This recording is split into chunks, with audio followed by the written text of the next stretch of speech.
I know a lot of these videos deal with the technical and aesthetic, but I like to make sure we also talk about the practical, because some of the hardest things I've ever dealt with in filmmaking aren't found in any book anywhere. So today I want to share with you 10 filmmaking lessons that I only learned the hard way.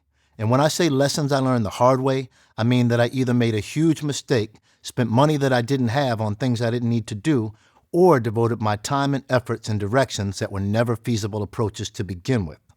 Some might argue that the lost money is the worst part, but on every film set, one of the mantras is time is money, and I truly believe that the time I spent going down one-way streets in the wrong direction was much more debilitating than ill-spent money.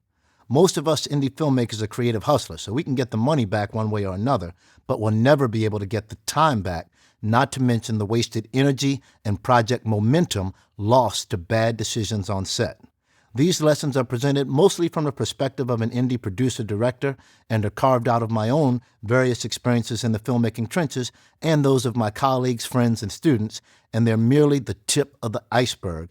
But if you ask anybody on the Titanic, they'll tell you that it's a tip of the iceberg that sinks a ship. And it's just as often the mentally unprepared filmmaker that keeps him or herself from reaching their ultimate filmmaking goals. So I want to share a quick quote with you to start this off, and that is from early film critic Otis Ferguson. And the quote is, "The worst things that happen in pictures happen previous to the first day of shooting." So counting down from number 10 to number 1, here are some of the filmmaking lessons I learned the hard way so you wouldn't have to. Number 10, you need a plan A, plan B, plan C, plan D, and more. It's vital that you create and think through alternate budgets and schedules and always be ready to turn on a dime. If you're shooting an indie film, chances are that things will not work out as smoothly as you envisioned beforehand.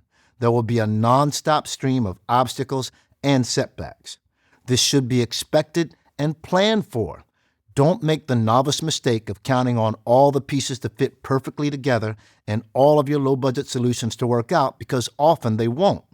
Instead, you want to employ the veteran practice of thinking through as many plausible alternatives as possible to casting, locations, budgeting, scheduling, and everything else.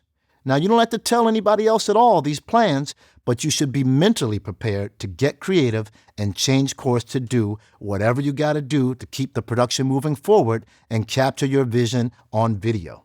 If you want to be an effective indie filmmaker, you got to be ready to roll with the punches, duck, and punch back every single time.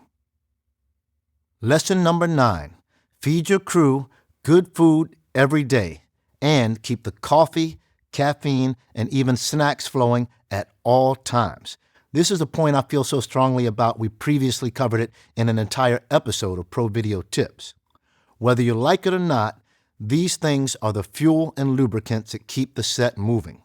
Much more than you might think, good food has a tremendous psychological value on your crew. What you serve your crew is a direct and daily reflection of the value you place on their efforts. Even if you're on a tight budget, with a little extra legwork and creativity, you can keep your crew well-fed with good food. In between meals, the Red Bull, Starbucks, and Dunkin' Donuts will help keep up morale, energy, and diffuse daily tension. This is especially important on those really rough production days, so feed your crew good food. Lesson number 8, trust your gut. This is a huge one, and unfortunately, it's one that usually only sinks in for most people the hard way. So many times we get into trouble because we don't trust our own instincts. If you have a gut feeling, a nagging voice, or a twitch in your eyebrow about a crew member, actor, shot, or even the production itself, you should pay careful attention to it, even if there is no hard evidence to the contrary. There are almost always little warning signs and red flags that we shrug off and dismiss. If you don't feel right about something, there's probably a good reason. Always trust your own instincts. The older you get and the more experience you have, the more accurate they will be. Lesson number 7. Remember the person who will sit next to you if you ever actually do win an Oscar. In your obsessive rise to the top, don't forget to regularly make some quality time for your significant others, friends, and family.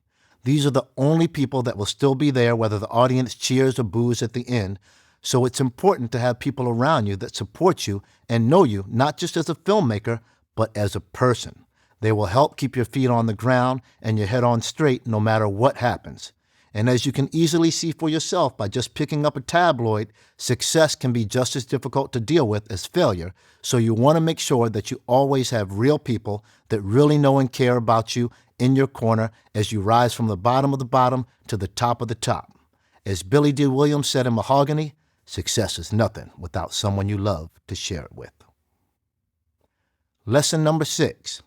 Don't manage an incident, don't manage a film, manage a filmmaking career. Even though it may seem like it in the moment, rarely will one bad incident or one bad film make or break your career. Keep the big picture in mind. This business is all about who you know, and even more important, it's about who knows about you. Your reputation is more valuable than anything else you bring on set. If it's damaged in an incident of poor judgment, selfishness, or temporary megalomania, you may suffer the consequences long after the premiere and distribution fades, even if the film does well. Make sure that when it's all over, people still see you as someone they'd like to work with in the future. Lesson number 5. Always treat people the same way you want to be treated. You may be in a position of power, but the golden rule still applies. Don't ask or expect anyone to do anything that you wouldn't do under the exact same circumstances for another filmmaker. Be honest and fair with your demands of crew members' time and efforts. There's only so far people will go, especially for someone they don't know well, and especially without pay. Be reasonable and stay within these bounds, or find a way to pay them some real money, and even then this rule still applies, but you will have a little more leeway to make greater demands when they match the pay rate.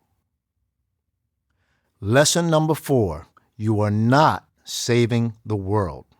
In the heat of the moment, we can take ourselves and our filmmaking projects so seriously that we sometimes lose our grip on reality. No matter what happens or how important it seems at the time, remember, you're only making a movie. You're only telling stories or creating brief entertainment for a crowd in the theater or in front of their TV set. Whether it's a low-budget indie or a star-studded epic, it's not life or death if you screw it up, even if it feels like it sometimes. So all of that is to say, the stakes are never quite as high as we perceive them to be. Always tell yourself, it's just a movie, I'm not saving the world. Lesson number 3. The most important people on set are the director, the talent, and the crew. Contrary to popular belief, your needs as a producer take a backseat to everyone else's needs on set. As a producer, I think your number one goal is to ensure that the director has all the right resources and personnel they need to capture their vision on camera. The director is a dreamer, but the producer is a realizer. You gotta struggle to find a way to help them stay as true as possible to their vision and still work within the limits of your budget, schedule, experience, and crew. Everything you do is ultimately about helping the director realize their creative vision. Next up is the talent. Make your talent feel respected and valued on set. They need to be comfortable and taken care of at all times to the best of your ability.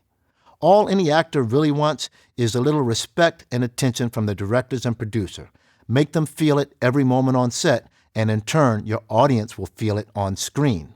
Protect them, comfort them, care for them, and they will consistently give you their best, and that's what will give your film the best chances of succeeding on screen where it actually counts. After the actors come your team, the builders, experts, and craftsmen that will make it happen step by step. Make sure every department has the basic tools and resources they need. Listen to their concerns, troubleshoot alternatives with them, let them know they are appreciated every day, and never ever underestimate the incredible power of a simple token gesture of thanks and appreciation after a long, hard day. A special treat, an ice-cold drink, or just a sincere, private, and specific thanks to each crew member will be felt and remembered. Lesson number 2. Use honey to get what you want as often as possible, but when that doesn't work, don't be afraid to break out a big stick. It's always best to go the route of convincing and motivating people through reason, flattery, or humor. Any combination of the three will usually be more than enough to coax or cajole a problematic crew member. However, as a producer or director, you may be tested by people who simply will not respond to any of the above, regardless of how nice you are. They may be jealous, incompetent, or just plain crazy. It doesn't really matter. Don't fail this test. A crew member whose actions and negative attitude you cannot control is a threat to the entire production and must be dealt with seriously and quickly. At times, it may be necessary to quickly shut these people down or to forcefully remind them of who's calling the shots and why they're there in the first place. If they don't respond to either of these approaches, you've got to fire them for the sake of the entire crew and the production. This is a lesson you don't want to learn the hard way. And lesson number 1, the only thing that really matters in the end is what's on the screen. So a lot of things may happen in the course of making your first big project or feature. Crew might be at each other's throats. Locations will fall through at the last minute. A key crew member might quit mid-shoot. A shot might be deleted off the media card, whatever. However, as these issues mount up, just remember that the only thing that really matters in the end is whether you are ultimately capturing the vision you set out to capture on that monitor. In the end, the number one most important thing is what's going to be up on the screen when the lights go down. The script, the performances, the set, and the cinematography. All that behind-the-scenes drama is just fodder for the cast party. But what's in the monitor is what you will ultimately be judged on by the audience and by history. Get that right, and the rest will fade away into nostalgic filmmaking war stories, albeit after a few years of therapy.